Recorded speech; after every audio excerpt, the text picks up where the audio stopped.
توفیق بخشی ہے اور ہم حاضر ہیں۔ اللہ پاک ہماری حاضری کو قبول فرمائے۔ کل کے درس قرآن و حدیث میں ہم نے بسم اللہ شریف کے فضائل بیان کیے تھے اور عرض کیا تھا کہ بسم اللہ شریف جو ہے یہ اللہ رب العزت کا خاص تحفہ ہے، خاص احسان ہے، اس امت کو عطا فرمایا ہے۔ اور عرض کیا تھا کہ بسم اللہ شریف میں کوئی ایک بار پڑھے تو اسے 4000 نیکیاں ملتی ہیں اور اس کے 4000 درجات بلند ہوتے ہیں اور 4000 رحمتیں اس پر نازل ہوتی ہیں۔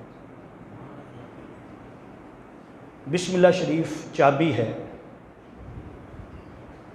ہر اللہ کی رحمت کا خزانہ، برکت کا خزانہ بسم اللہ شریف سے کھلتا ہے۔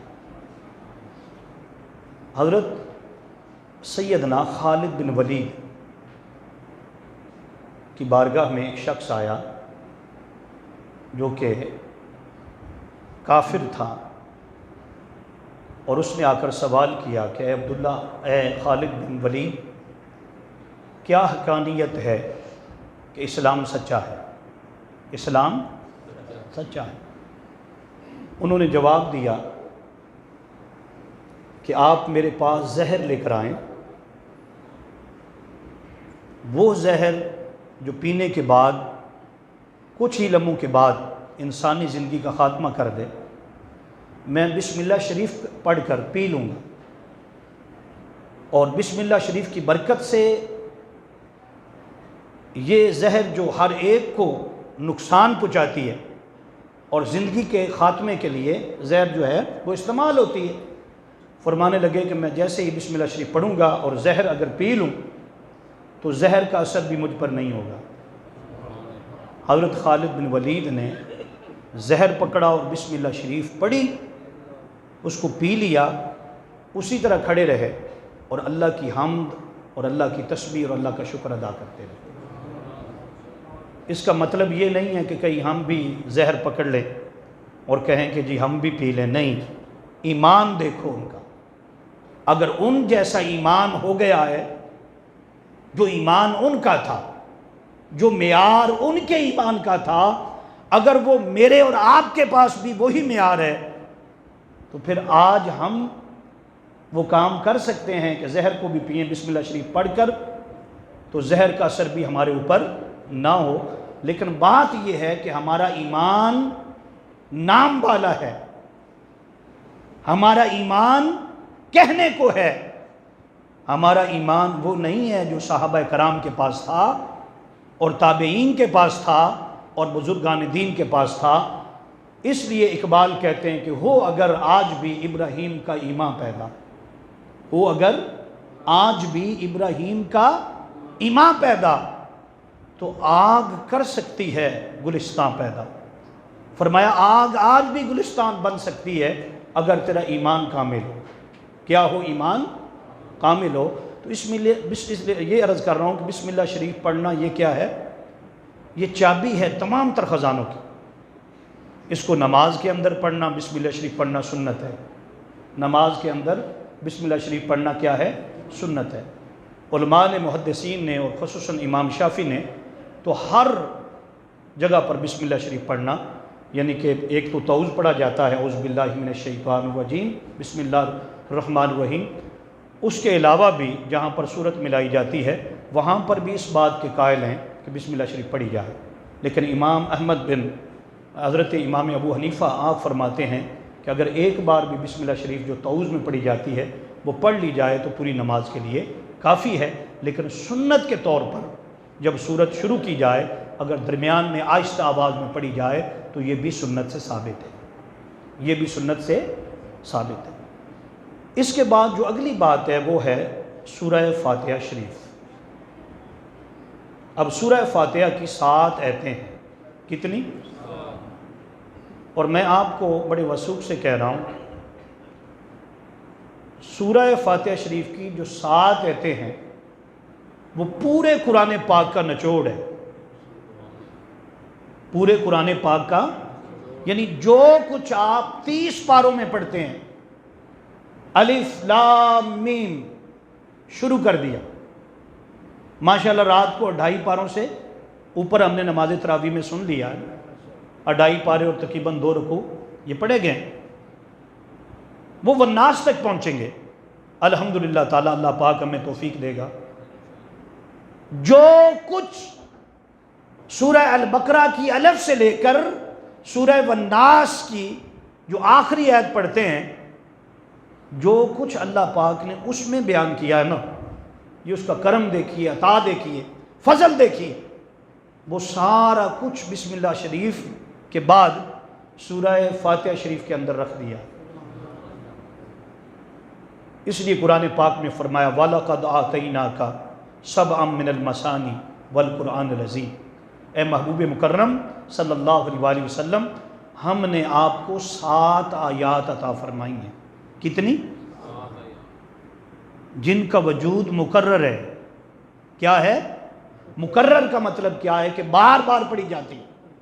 آپ ایک بار کوئی چیز پڑھیں، اخبار پڑھ لیں، کسی کتاب کو پڑھ لیں، کسی واقعے کو پڑھ لیں، دوسری بار پڑھنے کو دل نہیں کرے گا۔ کیوں؟ آپ کہیں میں نے پڑھ لیا ہے۔ لیکن سورہ فاتحہ شریف کو اللہ پاک نے وہ برکات عطا فرمائی ہیں، آپ 1000 بار بھی پڑھیں گے لطف بڑھتا چلا جائے گا، ذوق بڑھتا چلا جائے گا۔ بلکہ دیکھیں عشاء کی 17 رکعتیں ہیں، کتنی؟ 17 رکعتوں میں یعنی 17 بار سورہ فاتحہ شریف پڑھی جاتی ہے۔ اسی طرح فجر کی 4 رکعتیں، 2 سنتیں اور 2 فرض، کتنی بار ہو گئی؟ 4 میں 4 رکعتوں میں کتنی بار ہو گئی؟ 4 مرتبہ۔ اسی طرح پھر آپ ظہر کی نماز پڑھیں گے، اللہ پاک ہم سب کو توفیق دے، تو 12 رکعتیں ہیں، کتنی؟ 12 مرتبہ سورہ فاتحہ شریف پڑھنی ہوگی۔ عصر کی 8 رکعتیں ہیں، غیر موقدہ 4 سنتیں اور 4 کیا ہیں؟ فرض ہیں، 8 مرتبہ آپ کو سورہ فاتحہ شریف پڑھنی ہوگی۔ اسی طرح جناب والا آگے مغرب کی نماز آگی، اس میں 7 رکعتیں ہیں، کتنی؟ 7 بار سورہ فاتحہ شریف پڑھنی ہوگی۔ ایک دن میں بار بار قرآن کے وَلَقَدْ آتَيْنَاكَ سَبْعًا مِّنَ الْمَثَانِي وَالْقُرْآنِ الْعَظِيمِ، اے حبیب مکرم، ہم نے آپ کو 7 آیتیں عطا فرمائی ہیں اور 7 قرآن عظیم عطا کیا ہے۔ کوئی اگر پورے قرآن کا لطف تھوڑی دیر میں لینا چاہے، وہ صرف 5 منٹ سے بھی پہلے، بلکہ میرا خیال ہے یہ 2 منٹ بھی نہیں لگتے اس پر، 1 منٹ میں بھی پڑھنے والے قاری میں نے دیکھے ہیں۔ فرمایا پورے قرآن کا جوہر سورہ فاتحہ شریف میں ملے گا۔ اب دوستو آپ حیران ہو جائیں گے، میں آپ کو بتاتا ہوں کہ جب آپ سورہ فاتحہ شریف پڑھتے ہیں، اور یہ نماز کے لیے ضروری ہے، لا صلاۃ الا بفاتحۃ الکتاب، نہیں ہوتی نماز مگر سورہ فاتحہ شریف کے بغیر۔ کوئی نماز ایسی نہیں، کوئی نماز ایسی نہیں ہے کہ اس میں سورہ فاتحہ شریف نہ ہو۔ آگے چل کے میں بتاؤں گا، اگر آپ کہیں گے نماز جنازہ میں سورہ فاتحہ کیوں نہیں پڑھتے، تو وہ بھی میں بتاؤں گا، لیکن پہلے یہ سمجھا رہا ہوں آپ کو کہ سورہ فاتحہ کو اللہ پاک نے وہ شان عطا فرمائی ہے کہ نماز کے اندر رکھ کر یہ ایک ایسی برکت ہے کہ جب بندہ پڑھتا ہے تو سرکار نے کیا شاندار بات فرمائی۔ آپ نے فرمایا کہ اللہ نے سورہ فاتحہ شریف کو آدھا آدھا تقسیم کر دیا، آدھا آدھا یعنی 2 فرد ہیں، کتنے؟ اس میں آدھی آدھی ہے۔ آپ کہیں گے وہ کیسے؟ آپ ایک تھے، کیا تھے؟ ایک کھڑے تھے نا۔ فرمایا ایک اور بھی ہے، وہ کون ہے؟ فرمایا وہ تیرا رب العالمین ہے۔ تو سمجھتا ہے تو اکیلا نماز میں کھڑا ہے یا جماعت کے ساتھ ہے تو بس تیری یہی ہے؟ نہیں، فرمایا جب تو نماز میں کھڑا ہوتا، فرمایا اس کی رحمت تیرے اتنے قریب آ جاتی ہے کہ تو جو پڑھتا ہے وہ سنتا ہے، وہ کیا کرتا ہے؟ اس لیے میرے آقا نے فرمایا کہ اگر نمازی کو یہ پتہ چل جائے اسے نماز میں کیا مل رہا ہے تو وہ قیامت تک سلام ہی نہ پھیرے، قیامت تک سلام۔ پھر آقا کی وہ حدیث پاک جب صحابہ نے پوچھا یا رسول اللہ ہم نماز کیسے پڑھیں، ہمیں لطف کیوں نہیں آتا، ہمیں نماز میں شوق اور ذوق کیوں نہیں ملتا، خشوع و خضوع کیوں نہیں ملتا؟ آقا نے اس کا جواب عطا فرمایا. صحابہ نے پوچھا حضور ہم نماز کیسے پڑھیں؟ آپ نے فرمایا کہ تم نماز ایسے پڑھو کہ تم اللہ کو دیکھ رہے. کسی نے دیکھا؟ ایسے پڑھو، یہ آقا کا حکم ہے. فَإِنَّكَ تَرَاهُ، وہ تمہاری آنکھوں کے سامنے ہے، تم اسے دیکھ رہے ہو اور اس کے جلوے پا کر آگے بڑھتے چلے جاتے ہو. صحابہ نے سر جھکایا، یا رسول اللہ ہم اسے کیسے دیکھ سکتے ہیں؟ اسے تو موسیٰ کلیم اللہ بھی نہیں دیکھ سکتے، انبیاء میں کوئی نہیں دیکھ سکا سوائے میرے حبیب تاجدار کائنات کے، کہ اللہ نے لا مقام پر بلا کر سامنے بٹھا کر سارے پردے ہٹا کر اپنا خاص دیدار محبوب کو عطا کیا. تو صحابہ نے کہا حضور ہم کیسے دیکھیں؟ آپ نے فرمایا اچھا پھر ایسا کرو فَإِنَّهُ يَرَاكَ، یہ تو رکھو نا کہ وہ تمہیں یعنی تمہارے سامنے. تو حضور نے فرمایا کہ فاتحہ شریف کو اللہ نے تقسیم کر دیا. کتنا تقسیم کیا؟ سرکار نے فرمایا کہ آدھا بندہ پڑھتا ہے، وہ کہتا ہے الحمدللہ رب العالمین. فرمایا آگے اللہ جواب دیتا ہے کہ میرے بندے نے میری حمد کی، میرے بندے نے میری. سننے والے کان سنتے ہیں، جنہیں اللہ معرفت عطا فرماتا ہے وہ سنتے ہیں.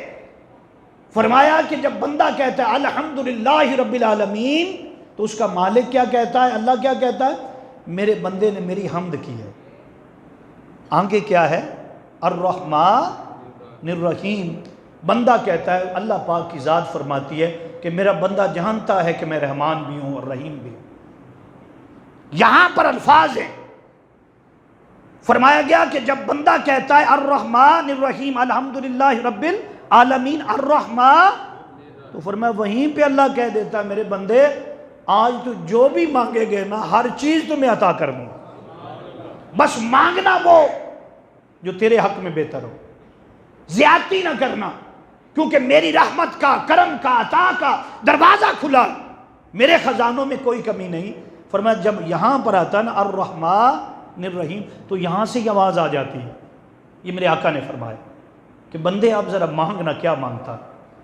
آگے بندہ کہتا ہے مالک یوم الدین، باری تعالیٰ میں نے کیا مانگنا؟ مالک یوم، تو ہی میرا مالک ہے. تو جب مالک موجود ہو اور خود عطا کر رہا ہو تو پھر وہ جانتا ہے کہ کیا مانگنا ہے. وہ کیا جانتا ہے، خود جانتا ہے. وہ جب ہم ارادہ بھی نہیں کرتے تو اس کو پہلے پتا ہے میرا بندہ کیا مانگنا چاہتا ہے. تو مالک یوم الدین. آگے پھر وہ عاجزی کے الفاظ ہیں ایاک نعبد و ایاک نستعین. وہ یہی کہتا ہے کہ باری تعالیٰ ایاک نعبد، ہم تیری عبادت کرتے ہیں، ہم تیری عبادت کرتے ہیں اور تجھی سے کیا کرتے ہیں؟ مدد مانگتے ہیں. تو آقا نے فرمایا کہ جیسے جیسے بندہ پڑھتا ہے مت سمجھے کہ اس کو کوئی نہیں سن رہا. یہ خشوع و خضوع کیوں نہیں آتا؟ یہ ہمارا دھیان دوسری طرف کیوں جاتا؟ یہ ہمیں برے خیال نماز میں کیوں آتے ہیں؟ یہ ہمارا ذہن منتشر کیوں ہوتا ہے اور ہمارا دل دماغ کسی اور طرف کیوں جاتا ہے؟ اس کی وجہ یہ ہے کہ ہمیں ترجمے کا پتہ نہیں ہوتا. ہمیں ترجمے کا، ہمیں زبان کا پتہ نہیں ہے. ہم اپنی زبان کھڑے ہیں، پتہ ہی نہیں کیا پڑھ رہے ہیں.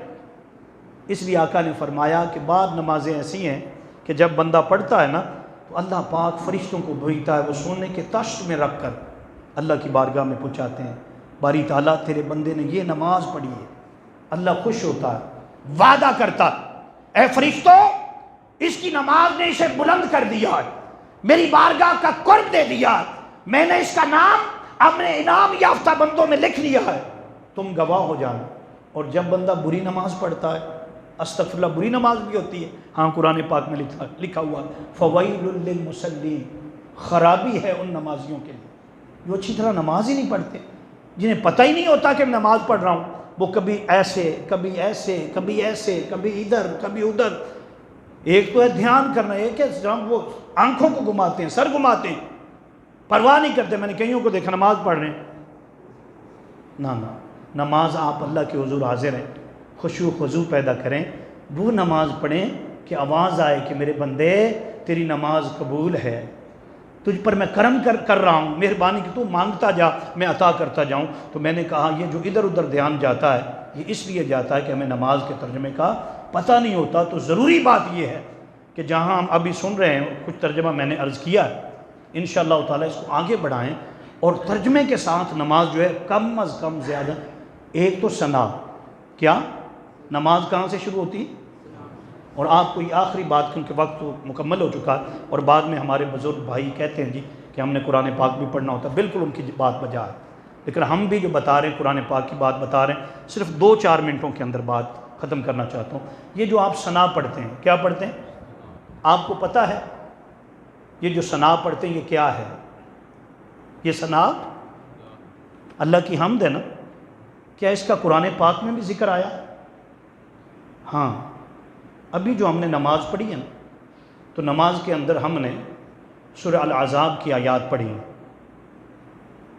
ہاں جی ابھی آپ نے سنا ہوگا، اس میں ایک جگہ پر آتا ہے کہ جب قیامت کے دن بندے اللہ کے حضور پیش ہوں گے، تحیتہم یوم یلقونہ سلام بعد لہم اجرا کریما، وہ اپنی نگاہیں اٹھائیں گے، کیا منظر ہوگا؟ تو اللہ کی ذات خود ان کے سامنے ہوگی، یعنی یہ دیدار کا لمحہ آ جائے گا۔ بات ختم ہو گئی، سب سمجھا رہا ہوں، نماز کا تصور دے رہا ہوں تاکہ پکے ہو جائیں۔ یوں بندے کھڑے ہوں گے، قیادت کس کی ہوگی؟ قیادت میرے اور آپ کے آقا صلی اللہ علیہ وسلم کے ہاتھ میں ہوگی۔ ایک جھنڈا جسے لواء الحمد کہا جاتا ہے، کیا نام ہے؟ بولیں بھائی کیا نام ہے؟ یہ جو حمد پڑھی ہے نا، لواء الحمد، یعنی ایک تختی ہوگی، ایک بہت بڑا جھنڈا ہوگا، لواء الحمد، یعنی اللہ کی حمد کا جھنڈا، یہ میرے اور آپ کے آقا صلی اللہ علیہ وسلم کے ہاتھ میں ہوگا۔ اور بعض روایتوں میں آتا ہے کہ حضور آپ حضرت علی کرم اللہ وجہ کریم کو ساتھ کھڑا کریں، کیونکہ حضور نے سجدہ بھی کرنا ہے، تو یہ جھنڈا ہے، یہ کیا ہے؟ جھنڈا، اس کو پکڑے ہوئے ہیں، اگر پکڑا ہوا ہو تو پھر سجدہ، تو فرمایا وہاں پر جو کھڑے ہوں گے تو اللہ پاک تمام تر پردے ہٹا دے گا، فرشتوں کو کہے گا ہٹ جاؤ، ہر پردہ ہٹا دیا جائے، وہ لمحہ آ چکا ہے کہ میں انہیں اپنا دیدار عطا کرنے لگا ہوں، اور اس سے بھی پہلے، اس سے بھی میرے دیدار سے پہلے ذرا جنت کے سارے دروازے کھول، ہر پردہ جنت کے درمیان جو حائل ہے اس کو ختم کر دیا جائے۔ پہلے یہ میری جنتیں بھی دیکھیں، 7 طبقات ہیں، کتنے؟ اس کے آگے پھر اور شروع ہوتے ہیں، 100 تک درجے جاتے ہیں، کتنے؟ 100 تک درجے، اور میں وہ ایک ایک کو دیکھیں گے، اور پھر نگاہ آخری جو جنت ہوگی اس کو جنت الرضوان کہا جاتا ہے۔ کیا؟ جنت الرضوان کہا جاتا ہے۔ وہاں جب کھڑے ہوں گے تو پردہ ہٹ جائے گا، یعنی اللہ کا دیدار سامنے آ جائے گا، تو وہاں پر کیا ہوگا؟ پڑھیں گے کیا؟ آپ حیران ہو جائیں گے، شاید آپ پہلی بار سن رہے ہیں۔ اللہ پاک فرمائے گا بولو، کیا بولتے ہو؟ بولو، بولو نا، آپ مالک آنکھوں کے سامنے، جس نے زندگی دی تھی وہ آج آنکھوں کے سامنے، بولو ذرا۔ یوں کھڑے ہوں گے تو کیا پڑھیں گے؟ یا آنکھیں اٹھا کر نا، یہ بھی اس کی توفیق دی ہو، اس سے آنکھیں اٹھائیں، کہیں گے سبحانک اللہ، سبحانک اللہ، ہم و بحمدک و تبارک اسمک و تعالی جدک ولا الہ غیرک۔ یہ کلمات ہیں جو سب سے پہلے جب اللہ کا دیدار ہوگا، جنت دکھائی جائے گی، اس وقت بندہ کہے گا، اس وقت کیا کرے گا جی بندہ؟ اللہ نے اس کو نماز کا حصہ بنایا ہوا ہے، تکبیر تحریمہ سے شروع کراتا ہے، کہتا ہے سبحانک اللہ۔ کیا مطلب ہے اس کا ذرا بولنا؟ ہاں جی، پاک ہے، ہاں جی، جب ہم پڑھیں گے تو اس کا معنی یوں کریں گے، کیونکہ ہم معنی جو ہے وہ لفظوں کا نہیں کرتے، ہم مفہوماً معنی کرتے ہیں۔ کیا کرتے ہیں؟ تو اس کا معنی سبحانک اللہ، ہم تیری پاکی بیان کرتے ہیں۔ کیا معنی ہے؟ ہم تیری پاکی بیان کرتے ہیں، یعنی اللہ پوچھ رہا ہے ابھی بول، بندہ کہہ رہا ہے باری تعالیٰ میں کیا کروں، ہم تیری پاکی بیان کرتے ہیں، وابی حمدک، وابی ہم تیری حمد بیان کرتے ہیں، تیری پاکی بیان کرتے ہیں اور تیری حمد بیان کرتے ہیں۔ فرمایا یہاں سے وہ اپنی نماز جو پڑھتا تھا نا، آج جو اسے لذت ملتی ہے، اگر یہ تصور لے لے نا کہ جب اللہ کی بارگاہ میں پیش ہونا ہے، اور وہ پیشی کہ جس میں کوئی ایسی بات نہیں ہے کہ کوئی فیصلہ ہونے والا، یہ وہ پیشی ہے، یہ وہ ملاقات ہے، پیشی بھی نہ کہیں اس کو، ملاقات کہیں کہ اللہ سامنے ہے اور بندہ عرض کر رہا ہے، اور پورا کا پورا جس کو آپ ثنا کہتے ہیں، سبحانک اللہ ہما وبی حمدکا واتبارا قسموں کا۔ کیا مطلب ہے واتبارا قسموں کا؟ باری تعالیٰ تیرا نام برکت والا ہے، تیرا نام برکت والا۔ آگے کیا ہے بولیں بھائی؟ واتعالی جدو کا، باری تعالیٰ تیری ذات بڑی بلند ہے، تیری ذات بڑی، ولا الہ غیرک، ولا الہ، باری تعالیٰ تیرے جیسا تو اور کوئی بھی نہیں ہے، تو واحد ہے نا، یکتا ہے۔ فرمایا یہاں سے بات شروع ہو گئی، کل انشاءاللہ تعالیٰ اس سے آگے شروع کریں گے۔ اگر کوئی 2-4 منٹ آگے ہو گئے ہوں تو میں معافی کا طلبگار ہوں۔ میں نے کہا ہے محترم شہباز کو کہ جب بھی وقت ہو جائے تو آپ انگلی ایسے کر دیا کریں، انشاءاللہ تعالیٰ اس پر بات ختم کر دیا کریں گے۔ لیکن اس چیز کو جو میں نے آپ کے سامنے رکھی ہے، ذرا اس کو گھروں سے دیکھ کر آنا، پڑھ کر آنا۔ اگر کسی بھی وقت میں کہوں کہ ذرا بتاؤ یہ نماز، صرف نماز، تو آپ کو پتہ ہونا یہ جو آج ترجمہ پڑھا ہے میں نے مفہوماً بھی پڑھایا ہے اور کوشش کی ہے کہ لفظی بھی ہو جائے، تو انشاءاللہ تعالیٰ اس کو یاد کر کے آئیں۔ اللہ پاک عمل کی توفیق عطا فرمائے اور سرکار کی پکی اور سچی غلامی عطا فرمائے۔